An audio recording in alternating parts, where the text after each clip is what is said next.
విజయనగరం ప్రధాన రహదారులు మెరిసిపోతున్నాయి. గ్రావెల్ రోడ్లను కాస్త డబుల్ రోడ్లుగా అభివృద్ధి చేశారు.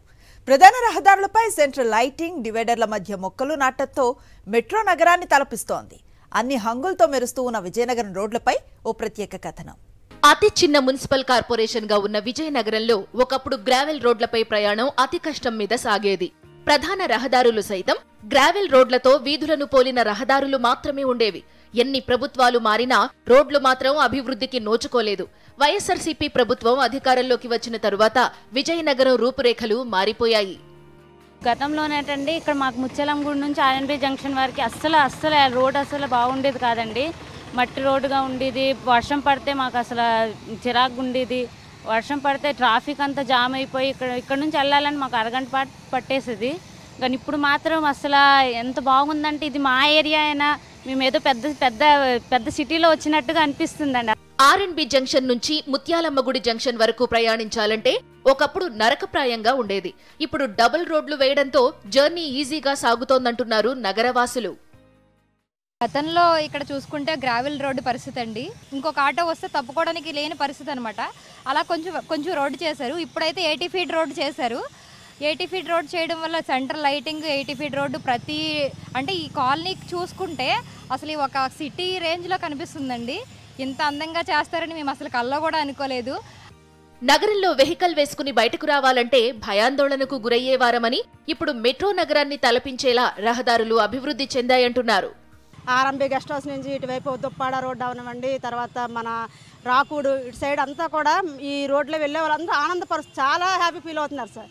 ఈ రోడ్డు మామూలుగా చూసుకుంటే మన ఆర్ఎన్బి గెస్ట్ హౌస్ దగ్గర చేపల మార్కెట్ ఉండేది సార్. గతకలుగా ఉండేది సార్. అసలు వెళ్ళడానికి చాలా కంపుగా ఉండేది సార్. తర్వాత కలెక్టర్ ఆఫీస్ అవనివ్వండి, తర్వాత మన టౌన్ మొత్తం అంత సార్ చాలా సుందరంగా తయారు చేశారు సార్ మా స్వామాన్య గారు. మెట్రో నగరానికి ధీటుగా రోడ్ల విస్తరణతో పాటు కొత్త రోడ్ల నిర్మాణం జరిగింది. నగరంలోని అన్ని ప్రధాన రహదారులు డబుల్ రోడ్లు కావడంతో రై అంటూ వాహనాలు దూసుకెళ్తున్నాయి. 2009 నుంచి కంపేర్ చేసుకుంటే గత ప్రభుత్వం కన్నా ఈ ప్రభుత్వంలో పనులు అయితే చాలా బాగా జరుగుతున్నాయి.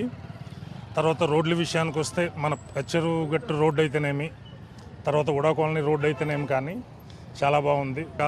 రోడ్లే కాదు, లోకల్లో ఉన్న రోడ్స్ కానీ, బ్యూటిఫికేషన్ ప్రాసెస్లో కానీ, ఈ బ్యూటిఫుల్ డిజైన్స్తో ఉన్న స్ట్రీట్ లైట్స్ కానీ, తర్వాత ఇక్కడ వేసిన మొక్కలు కానీ ఇవన్నీ చాలా బాగున్నాయి.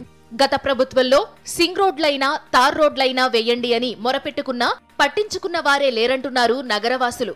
అయితే వైఎస్ జగన్ ముఖ్యమంత్రి అయిన తరువాత విజయనగరం అభివృద్ధి బాటలో దూసుకెళ్లిందంటున్నారు. ఎన్నో యాక్సిడెంట్లు అయ్యాయి. ఓ బండి వెళ్తే ఇంకో బండి వచ్చేది కాదు. ఇదంతా కూడా అడవిలా ఉండేది. అశోక్ గజపతి వచ్చాడు, అప్పుడేమో తప్పులు దొంగలు కూడా దాటుకుని వచ్చి అతను గెలిచాడు. తర్వాత మళ్ళీ అభివృద్ధి లేదు. ఈ తర్వాత మాత్రం చాలా అభివృద్ధి చెందింది. ఇప్పుడు చూడడానికి చాలా అందంగా ఉంది రోడ్డు. మా విజయనగరం చూస్తే మీరు ఎక్కడైనా చూస్తే మాకు రోడ్ల సమస్య లేకుండా, లైట్ల సమస్య లేకుండా, డ్రైనేజీ కానీ ఇంకా పార్కులు అన్నీ ఒక్కళ్ళే ఇది కాదు మాకు విజయనగరం అంటే ఇప్పుడు ఇంకా ఎంతో పెద్ద మెట్రో సిటీ లాగా అయిపోయింది. చాలా అందంగా ఉందండి. విజయనగరంలో రోడ్ల విస్తరణతో పాటు నూతనంగా రహదారులు నిర్మించడంతో ట్రాఫిక్ కష్టాలు తొలగిపోయాయి.